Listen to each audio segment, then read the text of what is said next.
Okay, I believe we are all the way live. Hello and welcome to my graveyard. I am your host of the evening, the Cemetery Man from Salem, Mass. Always taking names and kicking candy ass, live in living color here on YouTube. And today I have one of my favorite people in the world joining me, a good buddy, a member of the horror clan, the acclaimed horror clan, the one, the only, Gid Dahmer. How you doing, good brother? I'm doing pretty good, man. I'm just taking shits and kicking up mitts. You know what I mean? You taking shits and eating Cheez-Its. Oh yes, yes. That's what it's all about, man. But Yeah. you've been sleeping till 4 o'clock every day too. Nah, I sleep. I fall asleep around fucking 2 a.m. Wake up around 9 p.m. and I'm like up all through nights until I'm like existential crisis type shit.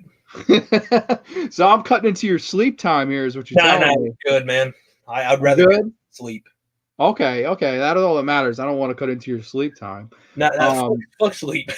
yeah, I've been wanting to have Gideon on the show for a long time. I mean, it's a shame it took 3 seasons for this to happen, but I was like, you know what, like.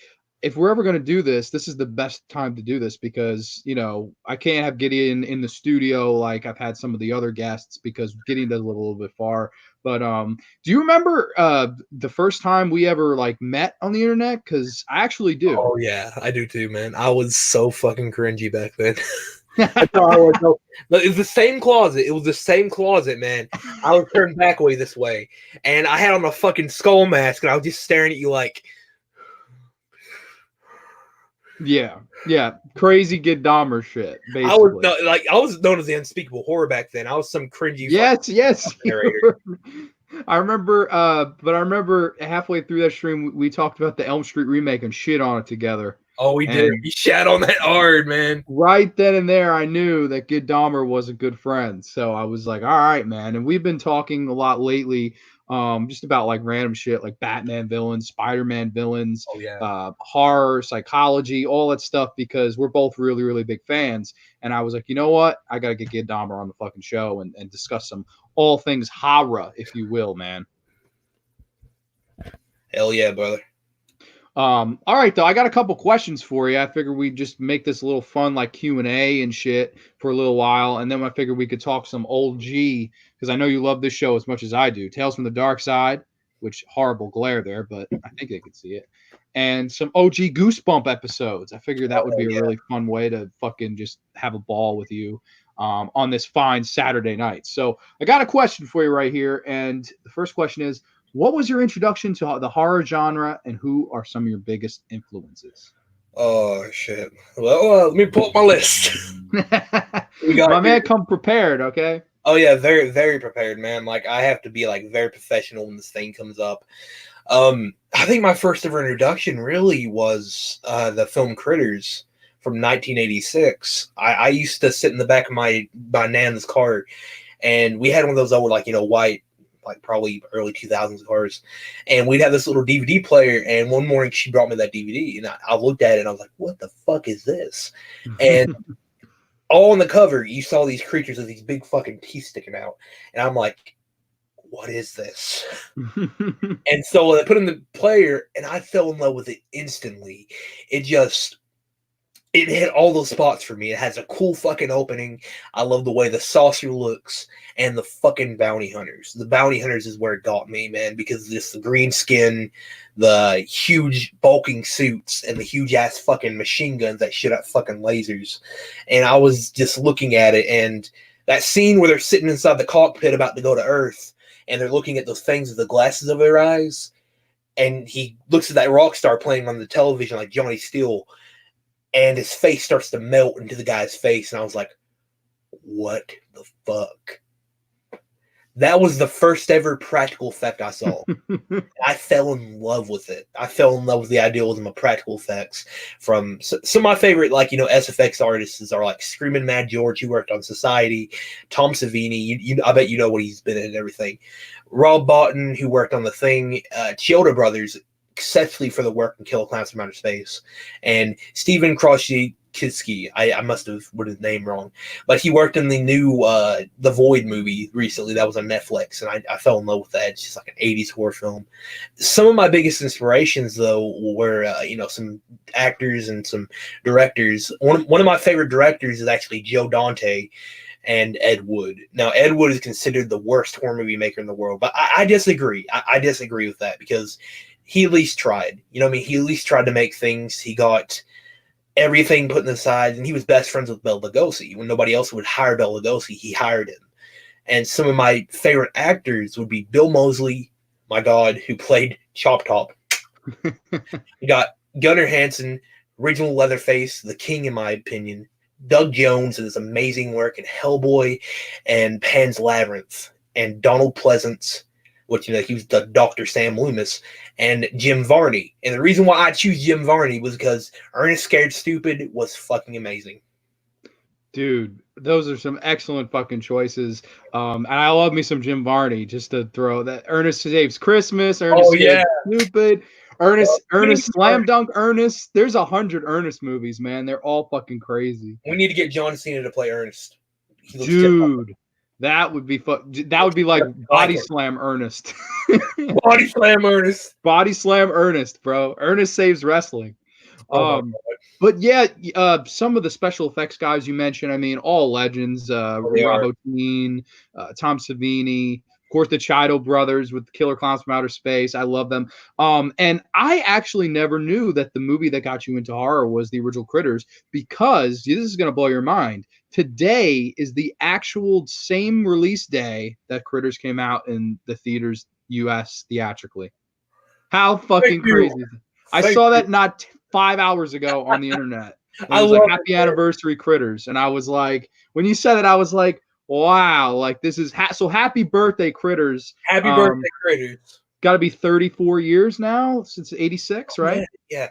The funniest part, the kid who played Bradley was actually the voice of Steve on American Dad. That's nobody knows. Yeah. That's true. That's the funniest part. They mentioned it in the show, and I'm like, don't shit on Critters. Critters is actually pretty good.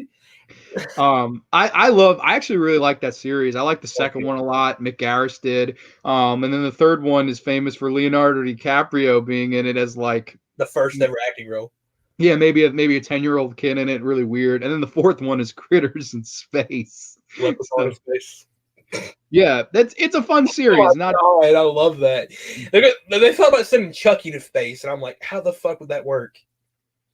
That would not work. Yeah, but granted, I mean, they've done Leprechaun in space. They sent fucking Pinhead to space. So if they can do that, man, who the hell knows what else they could do? I didn't know that. Yeah. Hellraiser 4 it's a piece of shit. Let's ditch effort for horror directors. Okay, we have an established character. We can hire so many other people to help us get some ideas and everything. Studio walks in. Fuck no. We want sequels. We want fucking Pinhead pajamas. We want Pinhead in NASA. Face. Little newsflash for you. Doesn't fucking work. Nope, not at all. But you mentioned the most important thing I think you mentioned was Ed Wood. And a lot of people, will tell you like what you said, that he was bad or whatever. But I think why I love Ed Wood and why I appreciate what Ed Wood did is because maybe he wasn't the greatest technical filmmaker, but the guy had a passion for the genre. He had a heart for the genre. He truly did love it. And I think personally, at the end of the day, no matter how good or bad of a filmmaker you are, would you agree that I think passion is the most important thing? Oh, definitely, man. Passion is what can drive you to create such amazing things. If we didn't have outsiders and everything creating all these films and stuff, we wouldn't have such great mediums that happen. Because think about this, if they didn't make Friday the 13th, we wouldn't have the juggernaut of franchises as Jason Voorhees. It started out with just a simple idealism of a slasher, but it became so popular overnight. I think what horror and everything about this and expectation building is you can go different expectations. You can take an original idea, patent it well, write a good story. But if it doesn't have a niche, or an actual, something different about it, nobody's going to come and see it because, people will go and watch the new Friday the 13th reboot. Everybody's going to do that. But, I mean, if you get a whole new idea and concept and you put it out there into the world, something magical might happen. That's what I've been learning, and I was taught by some people actually. I used to go when I was around probably, I don't know, probably 15. I used to go to college lectures about horror and like learn things about people making special effects. And I talked with some of the masters, which was pretty strange because like I've been wanting to get into the world of SFX for a long time. You have so many ideas in your head and so many drawings and sketches. You can make 1,000 sketches, but until you get up and go out there and look around and like learn how to make this stuff, it won't happen. Just you gotta learn how to do this stuff, and it's complicated. But if you put enough work into it and you put that dream into the machine, it creates it. It's completely agree with you, man. It's all about like people. There are dreamers out there, and then there are people that learn the craft, learn to respect the craft. I think, which is very important, and then they go for it. And like, I know that you've done a couple films. You did the one Heaven, which you won a award for. If you wanted to tell the people about that one a little bit, because I watched that and it was absolutely fantastic little horror short that you did, and I thought that was really cool. And I know you have two on the way, and Citrus, which is another short, I believe, and the Pale-Faced Mutilator, which is going to be feature length. Oh yeah, the Pale-Faced Mutilator. Like I might talk about that first because that's what began for me. The Pale-Faced Mutilator has been an effort for about 6 to 5 years. I've been working on this ever since middle school, and that may seem like a long time for somebody creating something, but what I can say about it in all honesty is, and I've questioned this a bunch of times, why don't you just release something and get over with it? I do believe it is necessary to cut the umbilical cord, as they would say, about a project, but I feel this project actually could be something very great for me. I'm not doing it for like my money or anything. I mean, money makes stuff work, but I'm not going to do this for the money aspect. I'm doing this more for creating a character and telling a story. I love storytelling. I love comic books that tell complex stories and different ideas, because I love when expectations are destroyed and busted. And I wanted to take something of an idea, something world where I live from. It's taken from my own life and ideas. Anton, originally he was called the Pale-Faced Mutilator. He's like the main character of the film, semi-main character. He's the antagonist, but he's also somewhat of the main character. It's two sides of a flip coin here. We see from the victim's point of view and from the killer's point of view. There are so many good films out there nowadays that actually take the slasher tropes and flip them on their head. There's a film called Plank Face. I think it's by a director who made this movie called The Bad Man, which they took the entire idealism of a slasher and flipped it on its head.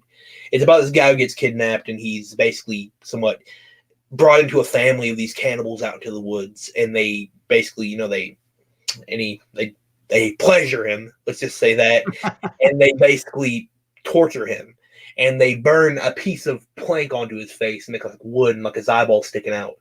And he lives with the family and starts to become one of them. And he goes out into the woods one day and he finds the campsite where he was kidnapped from and finds his wallet and the pictures of him. And he just sits there and cries because he knows that his humanity is gone and that he fully kind of goes into the mindset, and he goes back to them and he actually throws his wallet into the fire, sort of symbolizing he's given up everything for the family, and that the family actually do find compassion within him. They actually miss him when he's gone. And that's very rare in horror movies with these kind of characters. You see them as like bloodthirsty monsters. No, I was surprised to see that they actually treated them like human beings and that they actually felt compassion towards one of their own. Because that's like in Texas Chainsaw, you know that there's a big family and the three brothers. You know, there's Drayton, there's Hitchhiker, and Leatherface. I love Drayton. I'm going to say that I love Drayton as a character. I wanted to make Anton's father just like him because he's like, your brother broke the damn door. I love that. I just take no pleasure in killing. That's God. I'm the cook. Right. It's one of them hard shell peppercorns. Oh my God. How did I not tell that was a tooth? That's what I'm wondering. People are so stupid. I can tell he's a cannibal a mile away. But they just decided instead to hand him Chili Award trophies. You gotta love it. The girl's like taking a spoonful and eating it. I'm like, oh my God. Nobody makes chili like Drake. What's that? New health food bunch? He's great. But yeah, I don't mean to go on to other project stuff. But the thing about the Pale-Faced Mutilator is it started out from a concept of the supernatural film that I came up with. I was a very big fan. I still am. I have an affinity for the occult. I'm not like a Satan worshiper or anything. I just really worked into it and looked into the idealism of Satanism and other things like that for my film ideas, because I love to research a topic when I'm making a film about it so I can get it actually right. Because I don't want to offend people or make people angry. I just want to actually show an idealism in the story. If it may contain darker themes and actually showing the real grittiness, I will show it, because I'm not going to shield people. I mean, in all actuality, people who buy the DVD and watch the movie, it's at their own risk. It's like watching Acid on Your Grave. It's like watching that. But it's like, something like that. But yeah, I came up with the concept a long time ago because I was a huge fan of films like Maniac, the original Texas Chainsaw, Maniac, John, Maniac. Love me some Maniac. Joe Spinell, man. It was wild. I watched the old commercials and the way the ratings board just raped that film and just into submission because, they said it was like demeaning towards women. And in all honesty, I don't know. It's like, it's a really good film though. It's not really demeaning towards women. It's showing them equality in the way I believe in that, because, truthfully, I think we put people higher above other people. It's not fair. Like, we should all be treated fairly. And I believe if you kill people in horror films, they're being treated fairly, like a body count. That's just what I believe. They're being treated fairly. I mean, if you're going to kill somebody, they're kill somebody. Controversial opinions here. Yeah, sorry. I apologize. But, I don't give a fuck what you all think. But I'm just saying. Nothing to be sorry about. Nah, just playing. But neither do I. It's the way in the film though is my film's main character is actually a woman. A white man putting a woman as a lead horror role? Oh my god, call the tabloid feminists. No. I'm doing that because I want to actually make a strong female lead like Sally in Texas Chainsaw Massacre. Which in the film, the character's name is Sal. It is a tribute to Sally from Texas Chainsaw Massacre. And people said she was a victim. I don't think of her as a victim. I think of her as somebody who escaped from hell. From Leatherface and them. An ass kicker. Think about it, dude. There was this huge jock guy. There was this hippie guy with glasses. And they were like strong and fucking buff. Leatherface takes them out in the first 5 minutes. And she escapes, running through the night with a chainsaw chasing her. And I just love the idealism of strong female leads in horror, which actually one of the questions I'm going to ask you later is actually about one of your favorite films, Sleepaway Camp. That's the idea of that. And the thing about Pale-Faced Mutilator, I'm going to end it right there, is it is still in working, but I'm not going to reveal a lot about it. I'll talk about Heaven. Heaven was a film that I submitted for a art contest, a huge art museum contest. And there was a couple other films I was going up against, some really well-made films. I'm not going to lie. I'm not going to be some narcissistic person saying, I beat you. No, I'm not going to be some narcissist and be like that. I beat you. No, I'm not like that. But they made some really great films. I'm not going to lie. They made some really great films. I mean, I like to be humble. I'm not somebody who like pushes shit into people's faces. I'm just happy to get my stuff out there and get it seen. That's what 100%. And oh god, it felt like magic because I was up there making the newspaper sculptures because I'm part of the sculpture team. We make newspaper sculptures every year. And they said, "Yo, Gideon, your film won first place." Everybody's like with their hands, and I was like, "Wow!" What? I was like, "What? Somebody actually let that piece of shit of a film? I can do better." I wasn't even trying with that shit. No, seriously. All I did was I wanted to make a film like one of my favorite films of all time, Begotten, which is a art horror film that I am in love with. I've watched that baby like 10 times. I had watched it on VHS because I have it on VHS and I've watched it. And I fell in love with the concept of like God killing himself. Just that scene is so iconic to me. It's just so fucking creepy how he's just sitting there and just rocking back and forth and grabs out that straight razor and starts to mutilate himself. I'm just like, oh my god. And I got a t-shirt of him too. I got a t-shirt of God from that movie. Really? And that shot we see in Heaven where my face is like staring at the camera, I literally purposely made my hair to look like the guy from that film. That's like my own take in sort of this series I wanted to make. Sorry about that. I got my fucking pajama pants on. That's okay. Crotch. All Pajama Pants Players welcome on the Pajama Pants Players channel, right?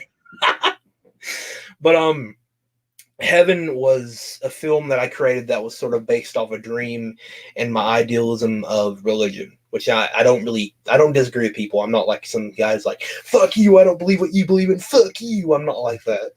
But I just took stuff from my own mind. I just took posters off my wall and I cleaned off one of my walls in my room and I painted my face all white with like powder and stuff and used black lipstick on my eyes and my mouth. And I'm sitting there in front of a mirror just like staring into it. I'm like, move over, Joker.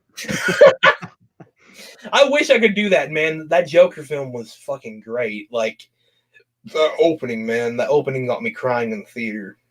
I've been like that. Somebody put on the makeup and he's just like, just the tears. And I'm like, oh my God, this is so fucking sad. Yeah, Joaquin Phoenix is really great. He was great, dude. Like the links he takes to play his characters, only something I can aspire to do because I'd love to play some characters. No doubt. Yeah, I took some acting classes, but I always got anxiety attacks because I'm afraid of fucking people. But that is not an easy field to get into, man. I don't blame you, man. You got to be anxious before. I mean, you're getting up in front of a ton of people, and you have to play somebody else and convincingly do so. Like that's a lot to ask. Hey, man, I appreciate you even tried. I never even tried acting. Never ever tried it. I was always too afraid. I went on a couple auditions for stuff, but I just never caught on, man. I would love to actually do auditions for like sci-fi and stuff. I've heard of like some people. A friend of mine, Patrick Ferguson. Hey, it's Horror Boy. Sup, Horror Boy. Hey, Nate. Sup, boy. How you doing, good brother? But God. But yeah, you know, I do find it like to be a hard field. Sorry, I have my phone on. I'm texting this to my mom. But it's all right as long as you're not texting my mom. No, my mom. Text my mom. Mama Moore. Hey, baby, can I get your nudes? But the meatloaf. Oh God, the meatloaf. But in all honesty, my friend Patrick Ferguson, he actually is on one of the sci-fi shows. He was for a small cameo. And if you guys don't know who Patrick Ferguson is, it's Mr. Betty Kruger. I don't mean to put a little shout out in here, but I have to do it. But shout out. Yeah, he played a stoner guy in Sci-Fi Z Nation. In the background, you see him moving weed and shit, and I'm like, that's my friend Patrick. And he actually is working on a film himself right now called Dehumanizer. It's based on the internet legend creepypasta Jeff the Killer, but it's his own interpretation. It's not like the fucking 13-year-old emo that fucking go to sleep. Not like shit like that. It's like actual slasher material. He's Jeffrey Keaton, the fucking angel of sleep who like fucking slaughters teenagers and fucking shoves a drill up somebody's dick in the movie. Oh my gosh. Great. I love shit like that. But yeah, it was just like, it was such a dichotomy in that class when I did stuff because people were like, you know, kind of preppy and fucking, oh yeah, if you can't act, then you need to get the fuck out. That's how they were a lot to me. Yeah, it happens. It's understandable. But, you know, I mean, I feel like people look at people on the outside sometimes. They're like, we don't want to give you a fucking chance because of how you look and how your mind is. When actually, if you gave people a chance, you might find something that you didn't expect. Yeah, and you go out there and make a movie that wins a fucking award. I mean, that's so cool. Like, I went up against a couple people for that, and I'm surprised. Like, I was just like, I literally was like so depressed because I had a lot more in vision for that film. It was going to be a full stop motion film. I'm into stop motion animation. I make animations and stuff, and it was going to be entirely animated with little broken dolls, like Brothers Clay. That's another big inspiration of mine. They were inspired by that Tool music video. You ever heard of Tool, like Sober? Yeah. That they did like the animation for that. It was like inspired by their animation. And I was gonna do something like that, but I didn't have enough time because I was sitting in my back room back here. There's like a huge closet room. I had a table, 4 lamps set up, my camera set up on timers. I had to move it so fucking gently to get the movements and like the way they walked. And I sit there for 2 hours straight. I only get about 15 seconds of animation. That's how long it is. That's the dedication, though. Like that is really the dedication. And And that was like, and my turn-in date was the next day. Wow. So I sit there and I'm like, do I really want to do this? Hell yeah, you do. So I get the animation done, half of it done if I couldn't finish in the right time. I didn't stay up all night, and I'd been up for a week after that. So I'm an insomniac. I stay up for weeks at times. But I went in there and did that, and I was like, I got an idea. So I get like one of my fake hearts, I put it inside of a jar, and I bury it in the backyard. And there's a scene in heaven where I'm like out there in the yard digging around in the dirt, and I pick up a heart in a jar, and I'm holding it. Yeah. And I literally ate dirt for that scene. I shoved dirt in my mouth, and I'm like, oh. It was such a trip to watch. Like I was like, man, like Gideon's going all out with this. I love it, man. I'm gonna go to some dark fucking places, dude. That's how. Yeah, but it was so well executed. I could see why you won. Like I was just like, wow. Like I mean, granted, I didn't see their films, but I thought yours was really, it had a lot to it, on the surface, even though it was no dialogue or anything. It was really well done. Yeah, like I love David Lynch. David Lynch is one of my other favorite inspirations. One of my favorites too. I got Mulholland Drive right here somewhere. Oh yeah, that's awesome. I love Eraserhead. Eraserhead's a fantastic movie. In heaven, everything is fine. Love that. Now the thing about it was, I actually had a story for heaven. Oh, that's awesome, man. My favorite David Lynch movie for sure. I've never seen Twin Peaks. I need to watch Twin Peaks. I've never seen. Watch some Twin Peaks, man. That was just had its anniversary the other day too. It's so wild.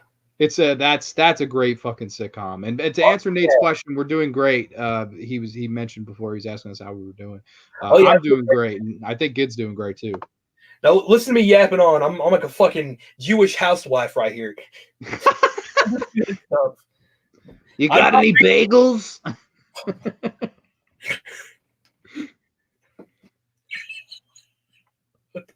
Nate loves Eraserhead. Oh yeah, Eraserhead is awesome, man. Never watched that while on acid. I'm just saying that. You gotta tell that to Grim Reaper in our Horror Clan chat. Oh yeah, I saw that he's doing that, and I was like, oh shit. Nate's got to stop giving him mushrooms. Mushrooms, I swear to God. That was my favorite thing ever that I saw Nate do. Like they gasted Nate in this little small part where Nate's like hitting people up for mushrooms. Nate's like, hey man, I need those mushrooms. And I fucking died. I was like, yo, Nate is the last motherfucker that would ask for mushrooms. That's the thing about Nate. I know, me and him talk like we got like calls at night and shit. And we talk. He is so nice and so quiet, but I think he's into some chipmunk porn. Oh, you know it. He's Nate will know what I'm talking about. Nate will know what I'm talking about, bud. Hey, Nate. Who's your favorite fucking chipmunk? Huh? Who's your favorite chipmunk? I think he loves him some Alvin. Oh, he does. Alvin, Simon. What the fuck was the other chipmunk's name? Theodore. Yep. Theodore was my guy. Oh my God. But dude, man, how was the feeling winning the award? I gotta know. I was actually, winning. You go to state. That's how the film is. It goes to state, and it's judged. And if it wins, you have to make another film, I think. And I'm actually thinking if I get to make another film, if it goes to state, I want to make a sequel. It's going to be around something else. The ideas for Heaven was I was going to make a 3-movie series of my own interpretation of actual religion. Like the first film was about Lucifer and how he sort of fell to earth. And sort of an idea of him being in that room. That room represents purgatory. That's why it's so barren and silent. And the mirror represents earth. He's looking at that earth, and he's sad about earth. He's sad with all the pain and the anger going on and just the darkness. And he's basically, my own version of him is not really anything that's sort of... my version of him isn't anything that's so malicious and evil. It's more of like a spirit trap. Yeah. And that scene when you see him laying up against the wall with the eyeballs, he's sort of like dreaming. He's going into a sleep state. That's why you see him out in the yard digging around. That's basically him flashed back to being in heaven. And Okay. he picks up his heart, which, his heart was stolen from him and shoved into the jar, a jar that he cannot touch. So he picks it up and he tries to pull it up like that, and he can't break it. That's why he's shaking it. And he starts to shake and sob, and that dirt starts to fall onto him, signifying that he's being trapped in hell. And he takes his halo in the end, his broken halo that he had when he was rejected, cuts his throat open, kills himself. Ooh, So very dark. you see him fall over, and he stops moving, and it cuts to an outside sky. The sky means the devil is dead, and the earth is pure, basically. Very cool, man. That's very cool. Is there going to be a release? Harbor wants to know. Oh yeah, there's gonna be a release soon when I get some more printed paper. More Because printed paper. That's all we need. I'm like a zero budget filmmaker. I make whatever I can get my hands on. Dude, absolutely. But dude, I'm happy you're making stuff and enjoying that, and that's so cool because a lot of people, want to. I've wanted to make a horror movie for years, and eventually it'll happen when I get settled down financially someday and have my own house and stuff like that. That's when I'm gonna try to find time to go out there and make my own movie someday. So it'll definitely happen. But I appreciate your passion, dedication, and drive to really go ahead and start making your own stuff with your own ideologies. And you're talking about stuff that you want to do, and I think that's the coolest thing ever. Like, you're not trying to do, let me remake this movie, let me remake that movie. You're saying that there are certain movies that have inspired you, but at the end of the day, you want to make your own stuff, and I think that's really cool. But that brings me to my final question for you. What are your favorite moments in horror history? It doesn't have to be a movie moment. It could be something that you've read. It could be someone that gave a certain performance, or a director that shot a certain scene. Like, what is the moment for you that you watch? You'll say that's why I love horror. Like that launch pad moment for you. Oh my God, John, you hit the nail on the head with that question. There are so many shots in horror films that I think is so beautiful and just explanational. But it's a hard pick for me. But I'm gonna have to choose Evil Dead 2. Reason Evil why, Dead 2. All right, that's a great pick. that shot where you see Bruce Campbell and he's got the chainsaw in his hand, and he's like, "Who's laughing now?" And he just shoved the chainsaw and he's just doing the laughing, like where he turns his face around the camera and he's like, and just that shot right there is horror history to me, because he looks into the camera and he starts laughing like a maniac, and you see all the fucking furniture moving and laughing with him. He's like, it's crazy. Dude, and he has his eyes crossed in the scene. I mean, Evil Dead 2, I have it right here. Evil Dead 2 is one of my favorite movies. Fuck. It is as fun as it gets. It's the crazy gore. And man, I think that's such an interesting scene, because that really does, I think, describe you. Because, like, at the end of the day, and I don't know if everybody knows this, but Gideon, we and I have talked all the time, really. You're very deep psychology with horror.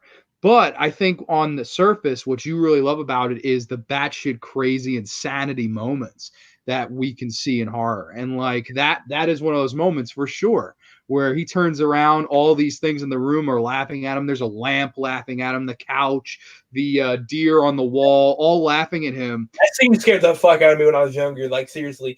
Like, oh, dude, me too for sure. Around, you hear that crack sound. He's like, that deer just starts laughing. But see what Gideon would do. You'd laugh right back at them, and that's why I love you. What are you laughing at, Bozo? Yeah. go chainsaw in the hand and all that stuff, man. That's what it's all about. Cabin, though, man, is I would have actually tried to bargain with the demons. If you think about it, they just want the book. Give them the fucking book, and they'll leave you alone. Yeah, for real. They don't know what to do with the book. That very good point. Nate wants to make a horror movie with us. He's saying over here, his line would be, "Man, I lost my mushrooms." Nate, you never had any mushrooms. Jennifer Goebel is here. I don't know. Great to see you live, and she knows that you love batshit crazy stuff. Do you know? Oh, that's your mom? Yeah, mama. Hi, Mama. Oh my God, I didn't know that was your mom. Mama Moore. How you Mama. doing? Mama Moore. Now. Oh, it's so cool. I didn't know. I was like, who is this person? It was like, great to see you live. I was like, I'm alive. Like, check my. I'm alive. Fighting for your rights. God, yeah. But Oh but yeah. that was the moment for you though. Oh yeah. Little story right here. I don't mean to go off course, but No, the no, thing you're about good. since my mom's in the audience here, I'm gonna tell you a little story about what happened though. In when I lived with her in my house, Evil Dead was a big no. That's how it was. We Really, literally the film. I'm not being mean to her or anything. I just think it's a funny story to tell. She forbade me to watch that movie. That's how it was. really. No, because she still gets kind of weird around horror stuff. The movie that scared her the most was Evil Dead, the original. Oh God, Mom, shield your eyes! No, yeah, she hated the film Return of the Living Dead too, and it just the thing with it is it just was so disturbing to her as a child. It literally made her sick, and I don't know why that film makes me laugh, but yeah, that day the funny thing about it, she won't let me watch the movie, but we went to this old comic store, and she was like, "Hey, Bobby, yo, pick out some action figures, and we'll just get out of here." So I bought all the Evil Dead figures they had, and she didn't even care about it. It was funny, and she was like, "Oh yeah, you got some nice figures, Evil Dead."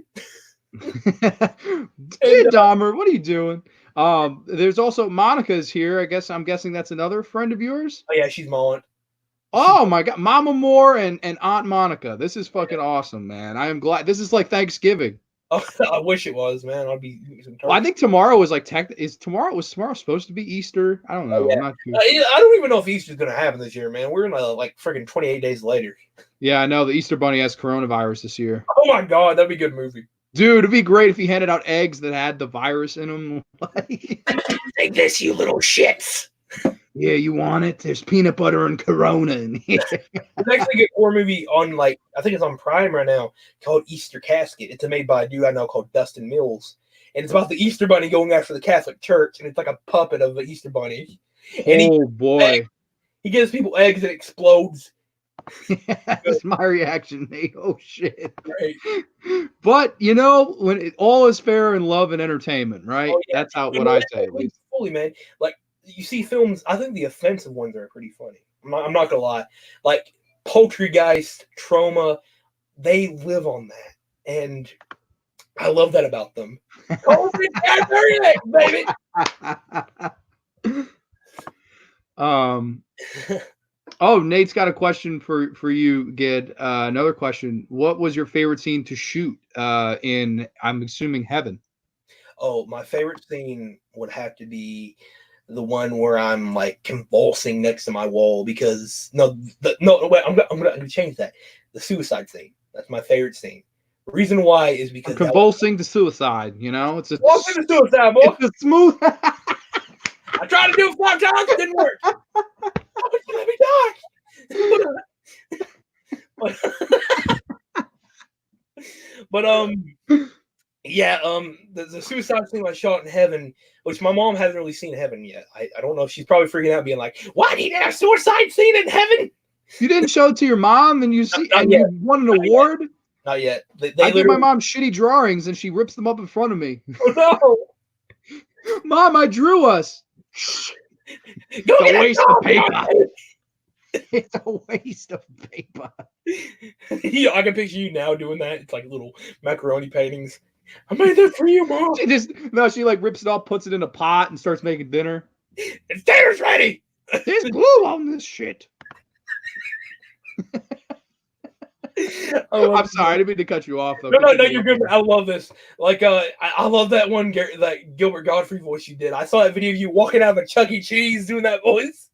Oh my God, yes. Oh, I will do that. I will remind me. I will do Gilbert at the end of this. Gilbert Godfrey what we is need to do at scary. the end of this, we'll do a little improv at the end of this. We'll do some voices. Oh, I'm down to do some voices. Why not? Yeah. But yeah, what I was saying though was the buffering. Oh shit, that means it could be a problem on our end. I hope we're still live. It says we're still Oh yeah, live. that says we are. Um, Okay. but what was it? What was it? The suicide thing I shot right before the day it was supposed to be turned in, and I got a plastic baggie and I put it under my neck, and I was like wrapped the cloth around me, and I took like an old clothes hanger, which chopped up. I have a clothes hanger chopped up, and I cut Lick it. my plate. Lick my plate, you dumb dick. That's scary good. Leatherface, you ruined my Sonny Bono wig. Oh, Dog will hunt. Get that bitch on the face. Dog will hunt. See, now if anyone is to play Chop Top next, it's got to be Gideon. I would love to step into the role, man. I would be like a fucking crazy ass hillbilly cannibal. It's true. Oh yeah. But like what we were saying though was I actually stayed up the whole entire night after shooting that. I had to take a shower after every shoot because I was covered in white clown makeup. I had like down on my chest over my hair, maybe some parts unmentionable, but that's Parts unknown. I once sat on a banana, and of course that changed my life. Oh, sure it did. God. But my sister Amanda's watching too. Hi, Amanda. Hi, Amanda. But the thing about Mandy Moore. Mandy Moore. But what happened though was I shoved that suicide thing, and it cuts the neck, and the fake blood went everywhere. And I was laying on the floor there shooting the final scenes, and my nana walks in. She's like, "Yeah, and sees me sitting there on the floor with a bloody sheet around me, fucking white makeup and blood everywhere on my floor, and she's like, "What are you doing?" Because like I tried to pull pranks like that on her back in the past, and she doesn't believe it. I have so much fake blood, pints of fake blood, and she's used to it. She's like completely used to it. I don't know if you've seen that movie Summer School. You ever seen that movie Summer School? Yeah. The two kids who I love am the actual chainsaw. That is very much who you are. That's so true. You are that like character. props everywhere in my room. Oh, it's crazy. Dude, that's awesome. Gotta love it. Gotta love your passion, man. I really do. But yeah, that was my favorite scene. Awesome. Do you got questions for me now, or? I do. Oh, all right. Come with them, man. This is like $25,000 pyramid. Okay, but I get all the money. Okay, I got these questions written down here. I got about 4 questions. I was gonna write more, but I didn't have real time because I was like passed out. No worries, my friend. Okay. Number 1 was, what was the first horror film that you ever seen, and what was the first horror DVD you bought? Ooh, first horror film I ever saw. I saw the original Friday the 13th in Pennsylvania summer house. My grandmother's Pennsylvania summer house. And I watched it in this back room. It was like a creepy little back room. Popped in the old VHS player. And I loved the movie. And my favorite part is a scene that kind of throws people off because, you know, most people by that time thought, oh, Jason's the killer, you know, and when it was Mrs. Voorhees and she said all that stuff with, he was my son and he drowned and you should have been paying attention. That spoke to me. I felt that was so powerful. And right then and there, I was like, this is fantastic psychology. I want more of this. And that's why I ended up renting part 2, part 3. Every time I'd go to the summer house, we'd go to this little 48-hour rental store, and I would literally went down the line. So I was kind of raised by Jason in a weird way. Yeah, dude, definitely. And so that was cool. And first horror DVD I own.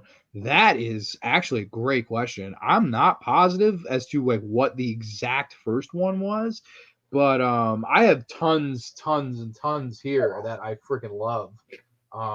Man, it's hard to just pick just one though. I'm looking on the shelf. There's so many. It's hard to pick one. I love them all, man. I don't know what the first one was. It's like picking a favorite child. You got to pick one, but exactly, it is like picking. But you know, I have a crazy ass collection. I've got some. Oh yeah, you've got those VHS tapes here. Oh, here's one that will make you jealous. I got one starring Bill Moseley. If Oh this my all this god! stuff doesn't fucking fall on me. You said Yeah, Bill Mosley, not just.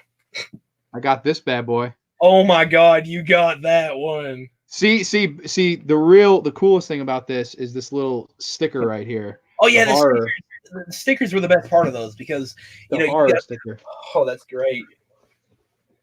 Like the best part of those horror VHS tapes is the stickers and the little paper things on it because that's been used and that's got history. Exactly. And like it adds so much like a It does. feel and nostalgia to it for Does. me. So when I picked that one up, I was like, oh man, that is really cool. But yeah, I got a really nice collection. I don't know what the first was, but I've got a lot. I'll put it to you that way, you know? Oh yeah. Okay, so the second question I had was, do you feel that Hollywood or the new wave of horror reboots and remakes don't capture the heart of what made them so great? And does the movie industry or the mainstream, do they truly care about profit over integrity? I 100% say yes to both those questions. I think a lot of horror films today are made to make a quick buck. And I think that if they do have any sort of message or, so-called heart to them, it's always political and it's always not to make the film entertaining, but to make the film make a point about something that else is going on. For example, that Black Christmas remake that just came Oh, out. piece of shit. Everybody unanimously pretty much hated it, because for one thing, it wasn't entertaining. For another thing, it totally misses the capture, the spirit and great tone and atmosphere of the first film. And it was made to make a political statement about feminism. And I think it's just a shame. Like it's just like, why not? Why can't we make entertaining horror films now that can have a message on the side, but the problem is they're not entertaining anymore. That's what I fully agree with. It's more like nowadays, like I think the best thing we can do nowadays is all this stuff going on, like be it political or social issues. I believe we can all get together as a society and actually go into a movie theater and enjoy ourselves, entertain ourselves because we truly do need entertainment sometimes. We get away from all this crazy stuff in the outside world. I mean, like taking it for example, my community really got big together when the new It came out. We all went to the movie theater and it was completely packed. There was lines and lines of people, and I got into there in the first screening, and I was able to spoil it. That's see, and something that I can ask you in turn because I feel this way personally. We agree on a lot of filmmakers we like, right? We Oh like yeah, George Romero, we like Clive Barker, we like Wes Craven. My biggest problem with this stuff is those guys were creative and yeah. they made new creative films. If in 1980 you told George Romero, I want you to remake Frankenstein, and then after that, I want you to remake Dracula, and then I want you to remake The Wolfman, how is he supposed to grow as a filmmaker if he's not creating his own original content? I completely agree with that, bud. Like, no, I mean, like, there's ways of remaking things, but I believe that's all Hollywood's agenda now. It's either for political or even for power. That's how things work here. And the thing with remaking, though, is like, I like different interpretations. I'm going to be honest. I love to see something took originally and done differently if it's done right. Yes. It's done right because there's many ways you can wrong some shit. I would like, personally, I would like to remake two movies in my own directorial like. I like to remake two movies that already exist in my own likeness. Which two? Okay. Jim Carrey's The Mask and Mars Attacks. Those are the two I would love to remake if I could. Okay. But I would probably step back a few. I wouldn't use a lot of CGI. I would use practical effects. That's just how I am. I love. I'm the same way. I'm a big practical effects guy over CGI. I think it's disheartening because I do think there are some good filmmakers out there, and I think there are some good filmmakers out there. But what bothers me is they're not given a chance to grow. Like Alex Aja made High Tension, and then he came to America, and they said, "You're the remake guy. That's all we want you to do." And like I think that's totally disheartening. And yesterday they announced that David Bruckner is going to remake Hellraiser. Why make him remake Hellraiser when he could be creating his own original content? My problem is there will be no future if we keep living in the past. I love the past horror films. I will forever love movies like Hellraiser and Friday the 13th and stuff. but we need to grow and make new content so these films 20 years from now are called classics and Yes. will be discussed about being remade. If that makes any sense. I just think that's the most important thing. You're Us, crippling these guys from growing. we go in a circle as us as a species. We're gonna We are. remake. The thing about it is, like, I think it's cool now we're actually getting some movie interpretations of 90s material that didn't get films. I Yeah. think that's pretty cool. Like a comic series that I'm actually very huge fan of, which you probably I only told you about it last night, like the Max. The Max, yeah. Max. And that's such a cool, unique series. It was like in the same IDW comics, which they already ran Spawn with Todd McFarlane when they started it. And it's such a phenomenal series. It doesn't really feel like a superhero tale, but it's actually a psychological horror comic. It looks like a superhero comic, but actually psychological horror. And I don't want to get into explaining everything in the shit here because like it would take like hours to explain everything. I'm still wondering how this works because I got the full animated series last night and I'm watching it. It just ends abruptly. And I'm like, what the fuck? Because they don't explain anything about it, but I love the idealisms of the Outback, the way that they try to redeem a serial rapist in the comic, and I'm like, okay, we're doing that now. Yeah. Like, I mean, he already killed Good people. luck with that, right? You're trying to redeem him, which he's a pretty tragic character. I'm not gonna say he's a pretty tragic character, but I don't know how you redeem somebody like that after you already written them as somebody like that. You know what I mean? Yeah, that Or sounds like a or clusterfuck. somebody like that. It's like redeeming Kylo Ren from Star Wars. He killed Han Solo. You don't want the cake and you don't want to eat it too. You know what I mean? Yeah, I know what you mean. But like, I don't know. Like, I can't remember who it was. One sec. Let me see. Let me look that up real quick. Sure. It's being produced by somebody. Nate says, but John, Adam Wingard's a genius, and Adam Wingard stinks. Oh. I just like I don't know. I just feel like I feel bad for guys like that though. Like, oh, I want to do Blair Witch. Why? Why do you want make your own fucking movie? Like, I don't get it. Like, you want to make a shitty version of a movie that's good. Y'all look like Bubble Bass. Do you think when this all ends, they will make more virus horror films? Oh my god, I'm sure they've already the writers that are writing working on Corona Zombies as we speak. Corona Zombies. You heard it here. Gideon's working on Corona Zombies. No, that's what Full Moon's working on. Oh, Full Moon. Oh, I thought you said you were. I was like, Charles Band is like a master at like producing commercialism. I would love to actually make a Full Moon film if I ever could. Oh, I'm sure. I love Hideous. I love Hideous. You love them schlock. Oh yeah, I do. I Long live the Polonia brothers. Oh yeah, dude, the Polonias. No, the thing about Polonia brothers is they're so underrated, even though they've been around for so long. Mm-hmm. And literally, the highest grossing blockbuster film was one of their films. Theaters. The horrible movie. I'm not gonna say horrible because I actually kind of like the cheesiness. It's so cheesy, and it looks just like Independence Day. That's how it got so famous. Yeah. I love about it. It's just so cheesy. It looks like it's been done on so many budgets. But I love that style about John Polonia. Like, the Polonia brothers. Like John Polonia, he's on his left, sadly. Sadly, the other Polonia brother passed away. Yeah. Just he has determination, and that's what I respect about that. I mean, seriously, I would watch a $20 budget film that has heart, good story, and acting over a $50 million film with a fucking it's a guy with a skull mask. He's fucking running around with all these CGI effects. No, I'm a niche group. I love niche genres. I'm completely with you. Like, I'd rather watch the Wood Chipper Massacre over the new fucking It movies. Like, I don't care to see Cannibal Campout. Gotta love Cannibal Campout and the guy with the stupid fucking helmet on his head. That was so cool. He just lifted up and he's like, and yeah, I fucking dude, the Polonias are fantastic. Tastes like a boy.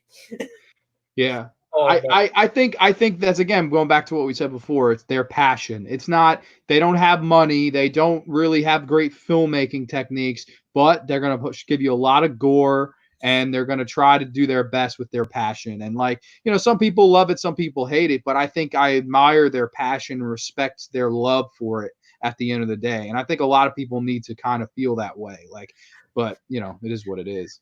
Mark Polonia, please cast me in one of your movies. I want to be in one. Please. I'll sign a petition. I wish, because I mean, if I was actually cast in a horror film, I would give it my all. I would sleep on set if I had to. No doubt, you're dedicated, man. John Polonia's backyard, just like, we're ready to shoot. But yeah, like, that's such a great question though. Like, thinking of ideas about niche genres, like I love niche genres, to be honest. I'm a huge fan of the old shot on video stuff. Like, people get out there and make movies from this. There's this really good series on YouTube called Shot on Video, The True Independence, and they're interviewing over 100 original shot on video directors and actors. And the guy, I think his name was what's his name? I think he worked on the film Spider Farm, and he said, if you want to make a movie back then, if you wanted to make a movie, it'd either be a porno or a horror movie. It's true. How cheap it's true because that's the only thing you could fund and Which sell. I don't look at porn, guys. No, don't look at my brother. But yeah, that was the true actual thing, because if you wanted to make a movie back then, it would either be a porno or a horror movie, and that was because how cheaply they were made. Because it had to have a script and ideas, but there was some of those horror films that went so far and created something very phenomenal. Which that was the very diamond in the rough. So you go into a video store, see all these amazingly painted covers, and it was like Raiders of the Lost Ark. You had to go in there. Which one do I want to pick? Which one do I want to pick? Your mom would you got to put a stone in its place. Yeah, it was like a dream if you got the like rent 3 VHS tapes, like horror movies, because every weekend you go to the video store and you'd be like, okay, I worked really long, hard to school. Hopefully one of these movies I pick is going to be a shit show. So you pick them up, you take them home, they all turn out to be shit shows.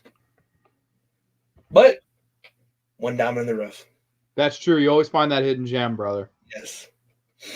And that's how I found fucking Grave Mistake at Walmart. I don't know why I'm looking like this. Because you're a lunatic. Do you got any more questions, though? Oh, yeah, I do. Sorry about that. No worries. Number 3, if you could own any prop in any horror movie, existing or non-existing, what would it be? Wow. That is a good question. Well, Dawn of the Dead's my favorite horror movie ever. So it probably would have to be something from that. I could go the helicopter. That would be cool. Oh, yeah. I could go like the prosthetic makeup molds on some of the actors. I could go with that. I'm thinking here. I could go with Leatherface's chainsaw. I could go with Jack Nicholson's axe from The Shining. Could go with that stuff. I mean, there's so many horror movies that I love that I would love to have props from. Do you know what, though? I will go, and this is going to be really, people probably think this is bizarre pick, but I would pick the guitar that Pamela Springsteen has in Sleepaway Camp 2 and 3, the Happy Camper guitar, and I would put it in my corner. I'd learn the Happy Camper song, and I would descend into heaven there. That's so funny because the next question is about Sleepaway Camp. Oh, do tell. I think for me though, like my prop. Oh yeah. What would your prop be? I think for me, my prop would probably be this is a weird one. The original Slappy the Dummy prop from Goosebumps. Goosebumps. Oh yeah. We'll get into some Goosebumps. I would love to have that sucker in my collection. I'll put him in a glass case, and I would have him there. Oh man, that is awesome. I don't know if you've ever seen May. That she's got the doll in the glass case. That's like one of my favorite. I would love that doll too. That's a scary ass doll. But yeah, I'll go on to the next question for you. Yeah, go for it. Okay. I know that Sleepaway Camp is your favorite series, and I know it's your favorite horror film, and I know you really like part 2. But in your own opinion, do you think Angel was a major female horror icon in the 80s, like a turning point for horror in the camp setting? Like, how she was shown as sort of being a boy, but it flipped that entire concept on its head and created something completely original, which people still say that is one of the most shocking endings in horror history. Believe it or not, my favorite is part 2 and 3. I like the sequels the best. The original film, I love it. It's a good, fun camp slasher, and the twist ending is crazy. But for me personally, for me personally, I love the sequels better, and here's why. It's the only real horror film where your antagonist is at the same time the lead character. And not only do we follow her and are in a ways afraid of her, we follow her and she's winking at us while she's doing the things that she's doing. And I loved that she was moral. Like if you cussed, if you drank, if you smoked, if you had premarital sex, she was coming at you. She was the first person to really establish that identity in a slasher film. Like people always say, oh no, that's Jason. No, Jason was out for revenge because nobody was watching him. He doesn't have anything against drugs or alcohol. Just so happens the people that he's always picking off are doing drugs and alcohol. It's a crazy ass coincidence. But she actually says it, you know. And if you're morally right, she'll leave you alone. And I just think her charisma, her ability to wink at the camera, have a good time. It lets the viewer have a good time. It let me open up and say, I'm having a ball right now. This is why I love the genre, man. And I credit it all to the actress, Pamela Springsteen. I think she absolutely changed the way I look at the genre because, you have your Freddy Kruegers, you've had your Draculas, you've had your voices of horror, but she was really the first female ever. And it wasn't the whole final girl thing. It was a morality thing. And I love that psychology. I think Pam Springsteen, and I will forever say this, I think she deserved some kind of an award for playing that role because she was so fucking fun, great, scary, and able to hit every mark, man. I'm long live Pamela Springsteen. Oh, hell yeah. Amen. That's why John Grande didn't do drugs, because well, I think maybe that's why it speaks to me more too, because I never should watch Sleepaway Camp. That would get them off drugs. Yeah, They think yeah. Gonna come for them and slaughter them. Because trust me, I wouldn't want to be on Angela's bad side. You saw what she did with that burner. You saw what she did with that. Oh, dude, I love in the second one. There's this bully girl and she's being mean to everybody. Yeah. Stabs her in the back and drowns her in a porta potty full of shit and leeches and piss. And when I remember I first saw that, I was like, oh my God. And she's like, what's down there? And she goes, there's shit. And she goes, that's your favorite word. And now you're going to have.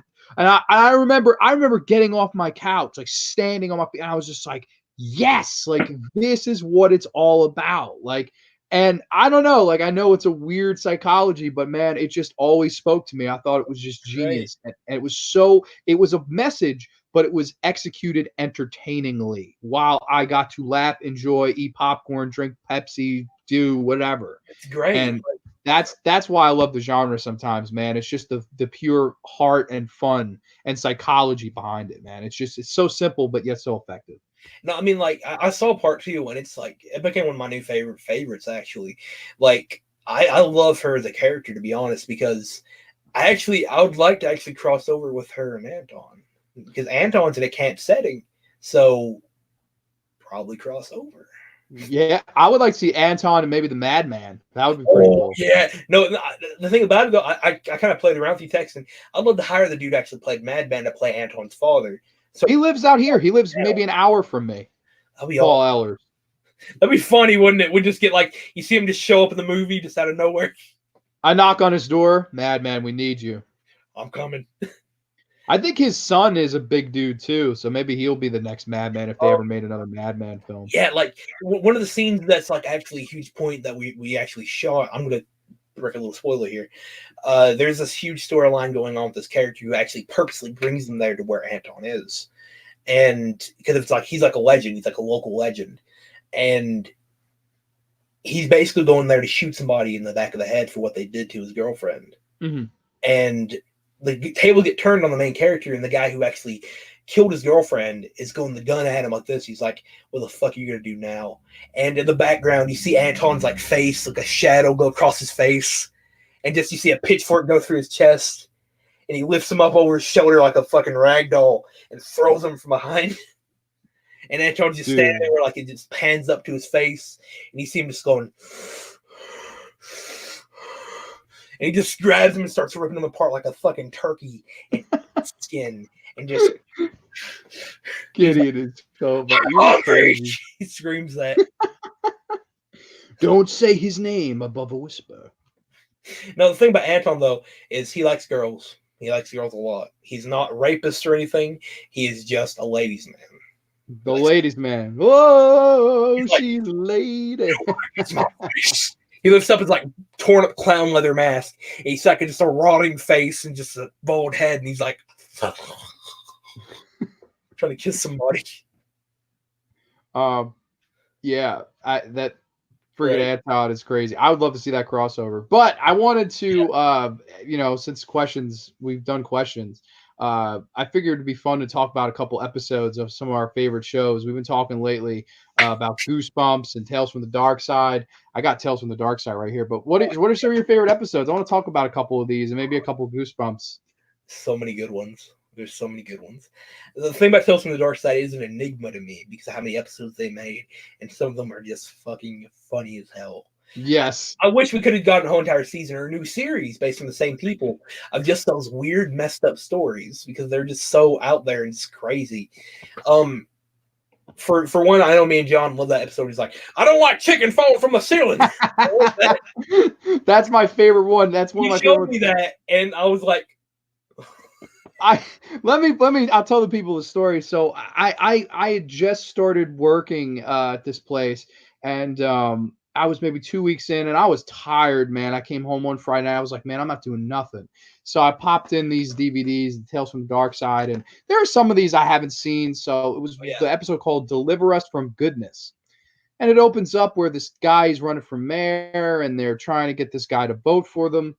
And one thing leads to another. They're eating dinner, and this guy goes, oh, man, I don't eat this. I only eat fried chicken. And the wife goes, oh, man, I wish I had fried chicken for you right now. Next thing you know, this fucking bucket of fried chicken falls from the ceiling, and they have this amazingly awful sound effect. And they're all like, what the fuck? And he's like, you just summon it. He goes, I don't like this. I don't like you people. I don't like this a damn bit. I don't like fried chicken coming down from the ceiling.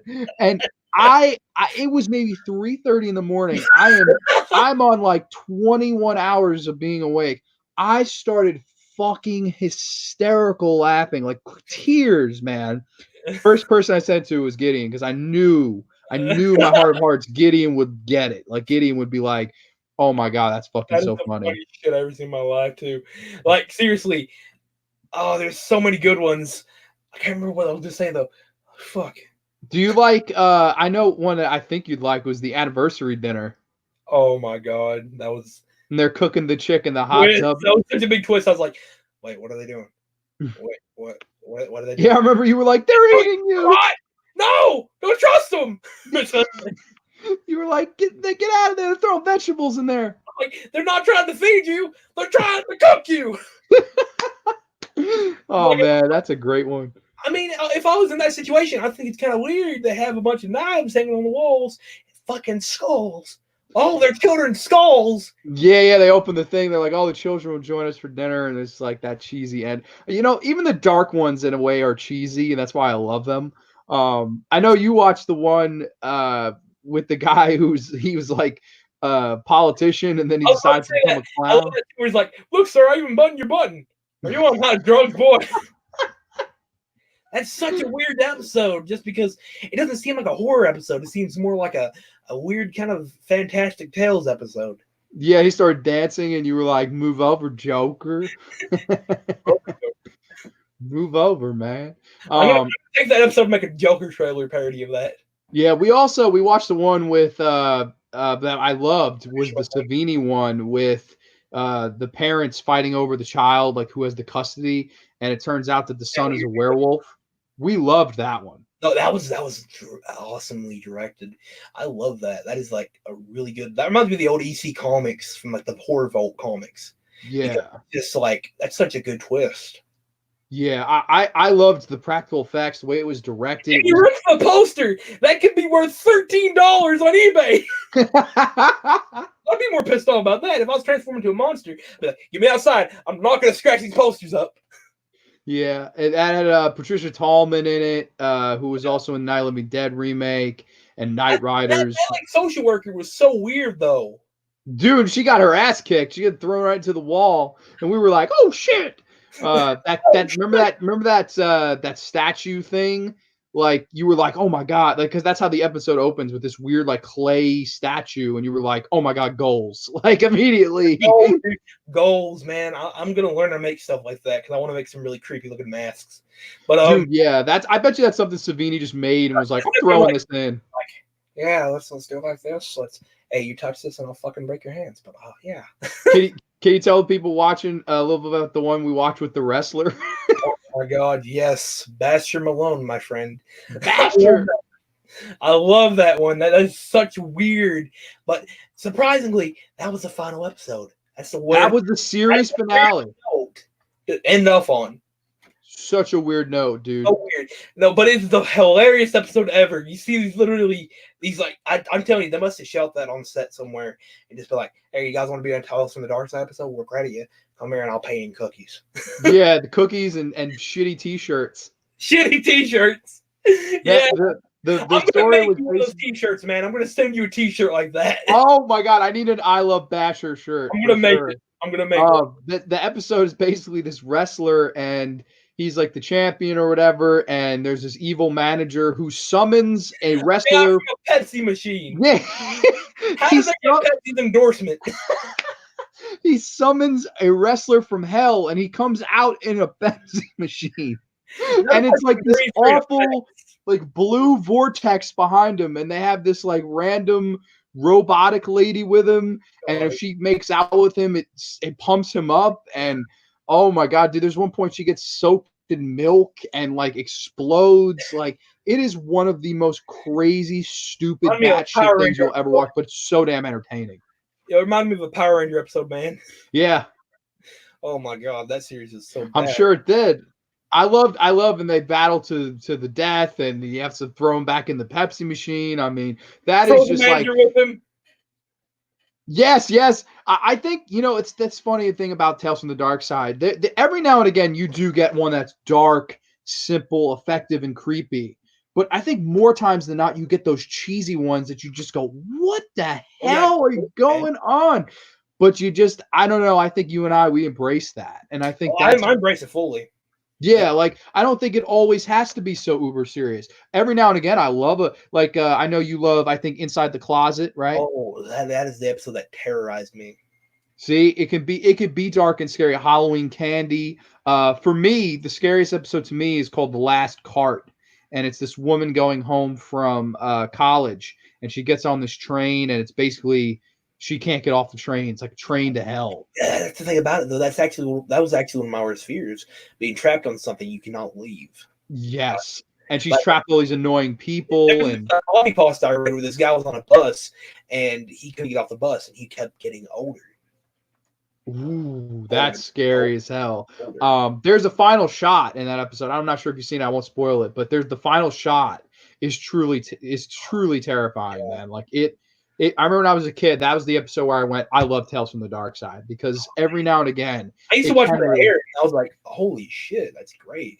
Dude, right? It really is. My dad would wake me up on Saturday mornings when I was like out of Head Start. He'd wake me up at 5 a.m. Tales from the Dark Side's on, kiddo. Best intro ever, right? That intro scared me. That intro literally was in my mind for years until one day I was like, what's that? What's that song? So I just turned on and I'm like, holy shit. Yeah, you like one of those eye-opening moments. Well, I would love to go. I don't know where the filming locations for that was. Definitely. I would love to go just stand right where that was. I think it's in Massachusetts. Massachusetts, okay. And Massachusetts is an easy drive for me. Yeah. It's not a far one at all. I'll fly down there. Yeah, for real. One day I've been to Salem, Massachusetts, which is a Oh, beautiful, beautiful city.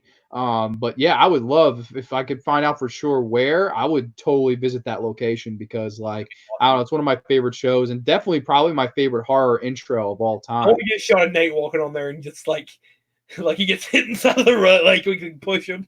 Dude, a whole picture of the horror clan on the Oh bridge. yeah, that'd That be would be awesome. so cool. Like, and then one of us could narrate. You could narrate the opening and just us sitting on the bridge and the music Man lives in the sunset and world. What of he what he believes to be reality. reality. But I'm gonna remake the theme, dude. oh I'm gonna, yeah, I'm gonna remake it. it's great. It's fantastic. But do you have like a favorite, and then we can go on to Goosebumps? Oh yeah, yeah, I got a couple of favorite. I like Inside the Closet. I like Hmm. Halloween Candy, the Family Reunion. I like The Milkman Cometh. I love That's a that. good one. Very good one. That is good. God, there's so many good ones. There's so many great ones. Do you like the Jodie Foster one that she directed? Do not open this box. Miss Medusa. That's my favorite one of all. Miss Medusa, your favorite one at all? Very So interesting fucking choice. sad. It's literally, it's like she finds somebody who actually understands her, and it's like tragedy. Dude, believe it or not, I've not seen that one, so Oh I my want to god! watch it. What, John? Go watch it. John, we can't be friends anymore. I know we're friends. I'll fuck anybody up. Medusa.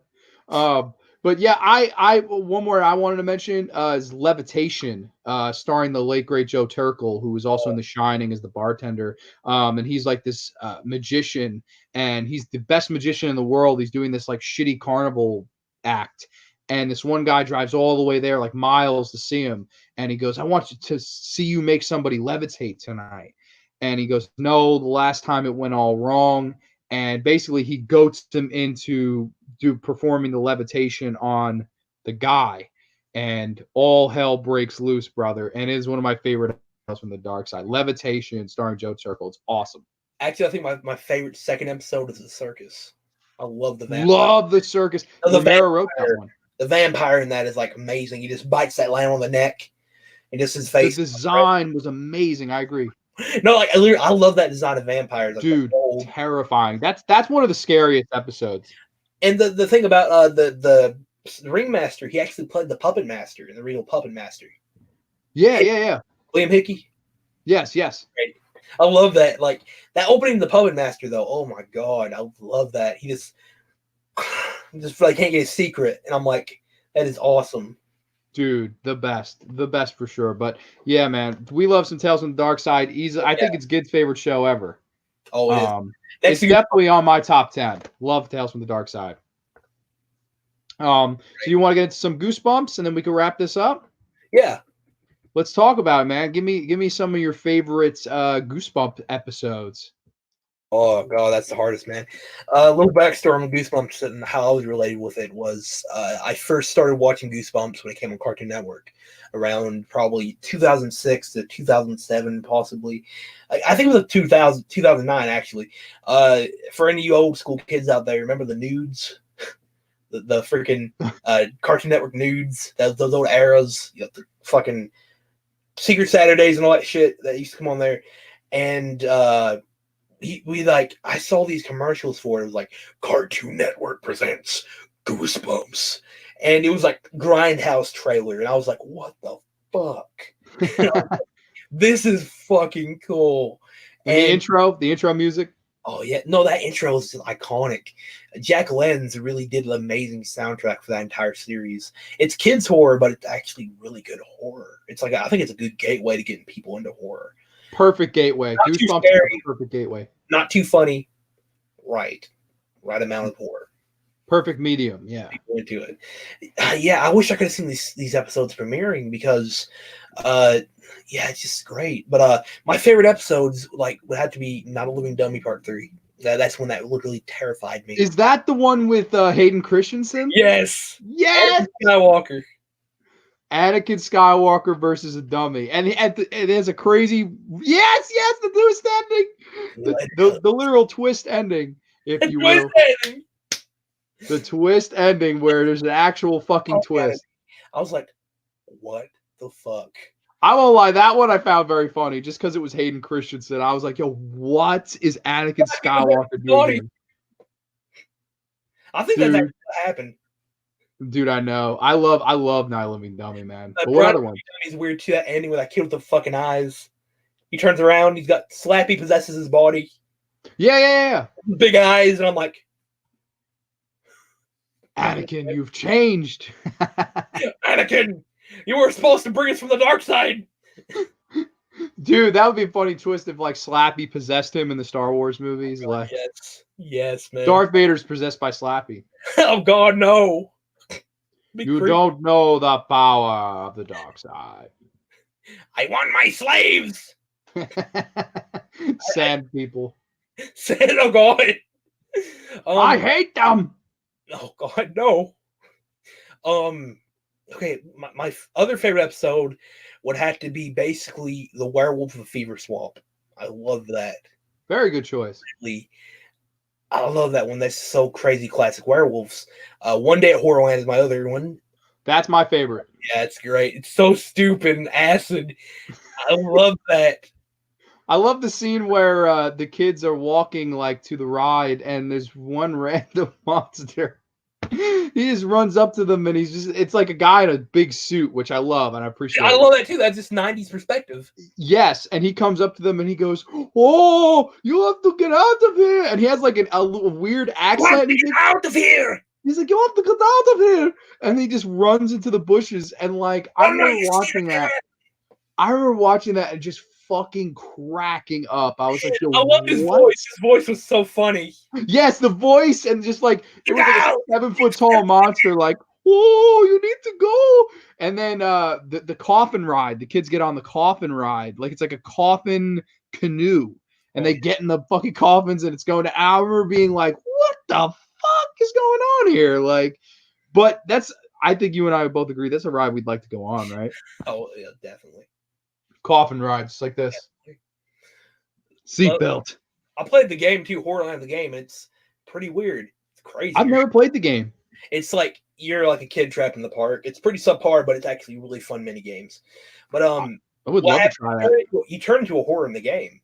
That's what it says. Mm-hmm. Because you get this mask. They say there's these masks that transform you. I want one of those horror masks. I love the horrors. I want to put on one of the masks and just be like a fucking yeah. Me too. Be cool as fuck. the thing I love about that episode too is the second part of it, where it becomes just like a really weird game show almost. I was like, what the hell is this? Have those commercials. Yeah, if there's like cheesy infomercials with monsters. Now you can buy your own human playset.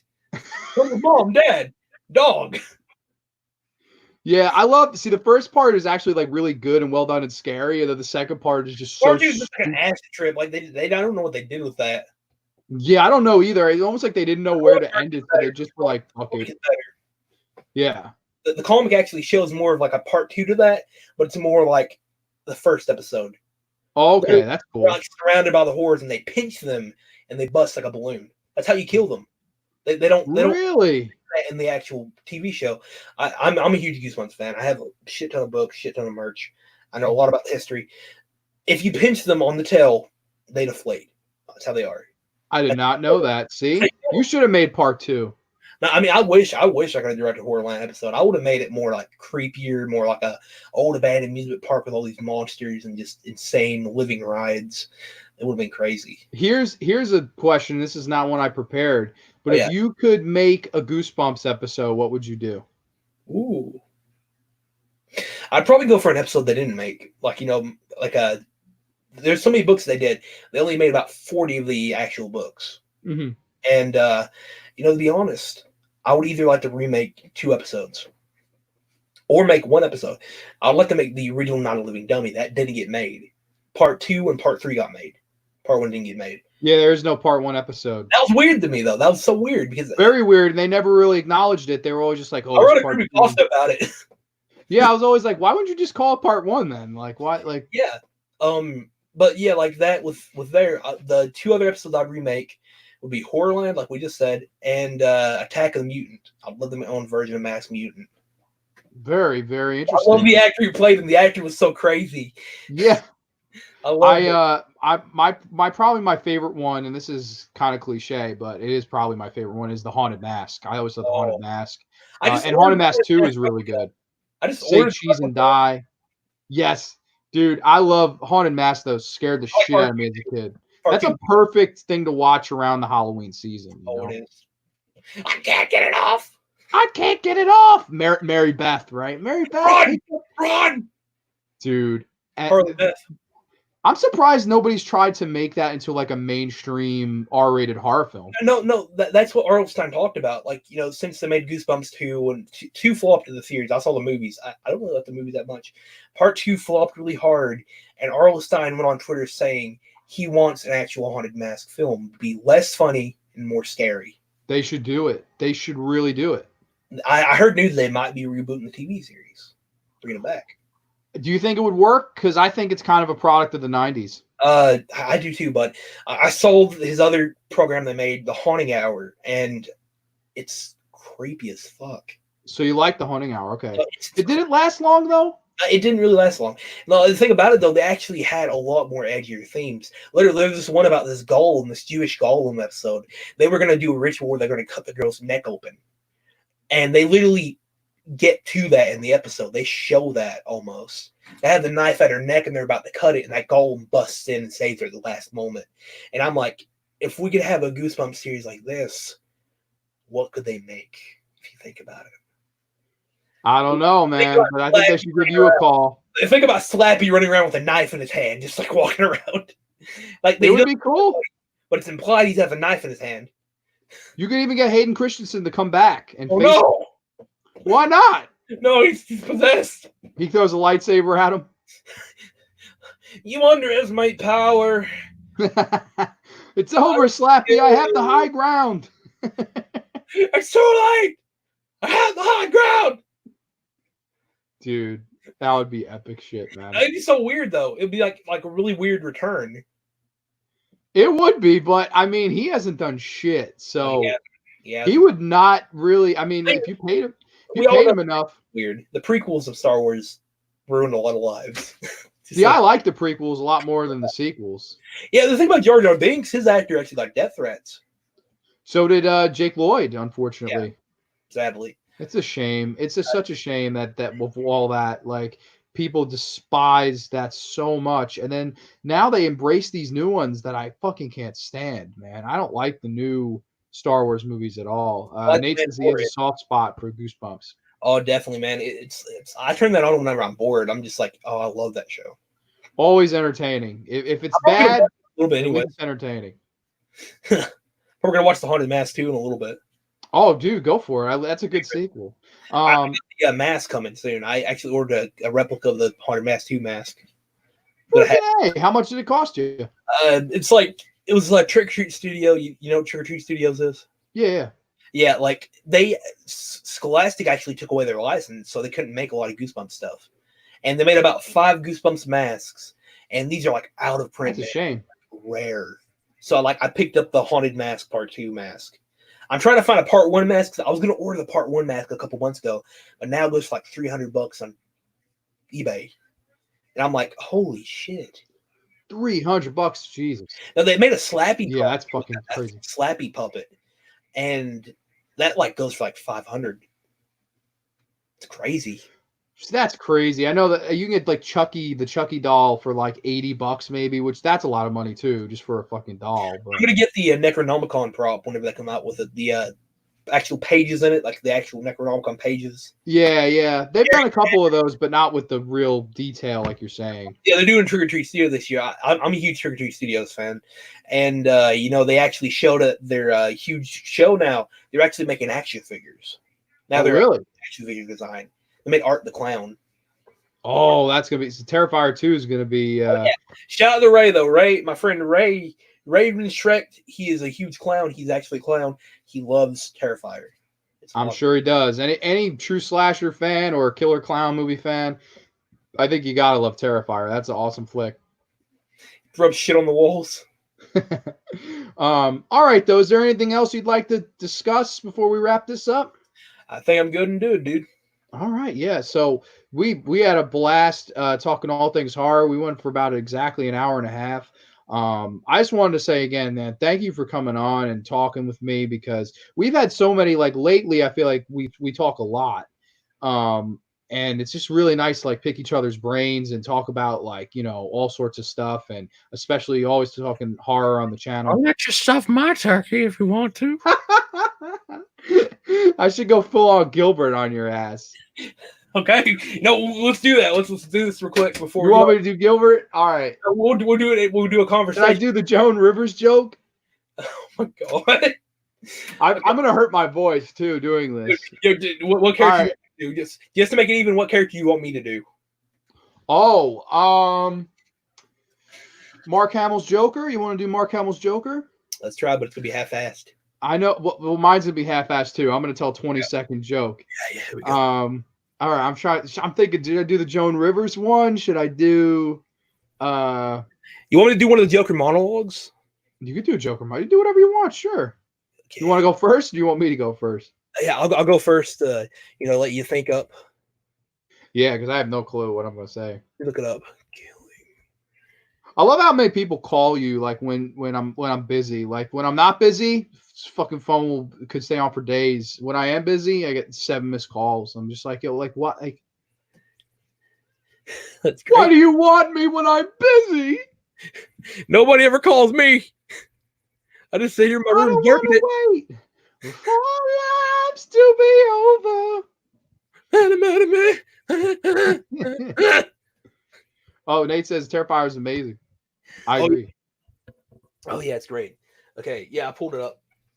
Okay, so the monologue I'm doing is from The Killing Joke. Awesome. So I see you received the free ticket I sent you. I'm glad. I did so want you to be here. You see, it doesn't matter if you send me back to the asylum and catch me and send me back to the asylum. Gordon's been driven mad. I've proven my point. I've demonstrated there is no difference between me and everyone else. All it takes is one bad day to reduce the sanest man alive to lunacy. That's how it is from where I am. Just one bad day. You had a bad day once, am I right? I know I am. I can tell. You had a bad day, and everything changed. Why else would you dress up as a flying rat?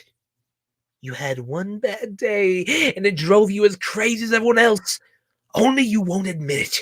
You have to keep pretending that life makes sense. At some point, all this struggling... God, you make me want to puke. I mean, what is it with you? Girlfriend killed by the mob, maybe. Brother carved up by some mugger. Something like that, I bet. Something like that. Wow. Something like that happened to me once, you know. I'm not exactly sure what it was. Sometimes I remembered one way and sometimes I remember another. If I'm going to have a past, I prefer it to be multiple choice. But my point is, I went crazy when I saw what a black awful joke the world was. I went crazy as a coot. I admit it. Why can't you? I mean, you're not unintelligent. You must see the reality of the situation. Do you know how many times you've come close to World War III over a flock of geese on a computer screen? Do you know what triggered the last World War? An argument on how many telegraph poles Germany ordered war debt creditors. Telegraph poles! It's all a joke. Everything I ever valued or cared for, it's all a monstrous demented gag. So why can't you see the funny side? Why aren't you laughing? Wow. Oh, You are scary good at that. Like that is, you should just do voiceovers on your channel of that. It'd be so interesting. Yes. They'd hire you in a heartbeat. You're a lot cheaper than Mark Hamill's ass. I am actually on castingcall.com, so I'm available for purchase. People want me. So I am. Really? Why? I didn't know that. Okay. Oh, yeah, I take voice acting seriously, man.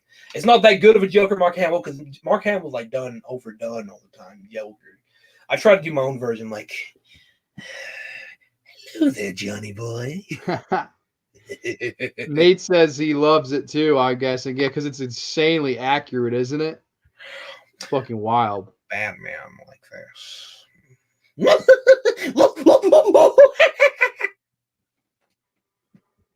Gideon, there's only one you. There's only one you. All right though. I will go full on fucking Gilbert Gottfried right now, and then we'll call it a night. Sound good? Yeah, brother. All right. Maybe a little rusty. I walk into a bar. Joan Rivers is the bartender. She sees a sign that says cheese sandwiches $5, hand jobs $20. She asks, "Are you the ones giving the hand jobs?" She says, "Yes, I am." She says, "Well, wash your hands, bitch. I want a cheese sandwich." Oh my god! You gotta love Joan Rivers' jokes humor from the I love legendary. Gilbert Godfrey. He's like a American treasure. Dude, the aristocrats joke he does, Oh which my I could do no God. justice. Oh, That's that my line. favorite joke I ever. saw that Like, line, dude. That's crazy. that's amazing, man. I love me some Gilbert. That is But- the hardest joke to say, man, because it gets so many people pissed off. Oh my god, that's true. Yeah, because and it's you have to go on with it. You have to go with it forever. They take an Olympic dive into the shit. That when I first saw that, I was in tears, and like I showed it to so many people, and they didn't get it. They were just like, "What is this? Why is this funny to you?" And I was just like, I don't know. I guess voiced the parrot from Aladdin. Why are you doing that voice? That was one of the comments. Somebody was like, "Oh man, it's the voice of the parrot from Aladdin telling a dirty joke." That's not actually his real voice. He goes under another voice. Yeah, I know. It's wild, isn't it? It is very He just wild. talks in that voice all the time, and I'm like, holy shit. It's so, dude. Yeah, I don't know. His throat must kill him. Oh, but it must, because I heard that fucking voicemail he sent Howard Stern, and I was like, that's the real Gilbert Godfrey. Oh my that God. will the real Gilbert please stand up? I'm right here. All right, man.